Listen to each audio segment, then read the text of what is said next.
নিজের লাইফ নিজে গোছান। আঙ্গুল দেখানোর মতো মানুষ অনেক পাবেন, তাই না নামানোর মতো মানুষ অনেক পাবেন, রাস্তার মাঝখানে কেটে দেওয়ার মতো জীবনে অনেক মানুষের দেখা পাবেন, ভুল রাস্তা দেখাই দেওয়ার মতো মানুষ অনেক পাবেন। একটু ভালো করেন, বদনামকারীর আর অভাব নাই, সবাই হাত পা গোটাইয়ে নামে যাবে।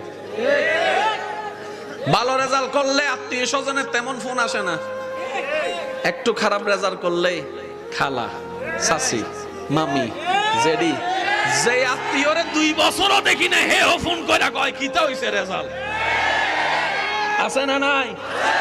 এই দুনিয়াতে যতদিন বেঁচে থাকবেন, নিঃশ্বাস নিবেন, মনে রাখবেন বদনামকারী থাকবে, টেনে নামানোওয়ালা থাকবে, অশান্তি করনেওয়ালা থাকবে, বাহিরেও থাকবে, ভিতরেও থাকবে। বান্দা বলে শান্তি পাবো তো পাবো কোথায়? রব বলে যে তুই দিলটা দিয়ে আমার নবী মুস্তাফাকে মহব্বত কর, আমি রবকে মহব্বত কর, আমি আল্লাহ তোর অন্তরে শান্তির ব্যবস্থা করব।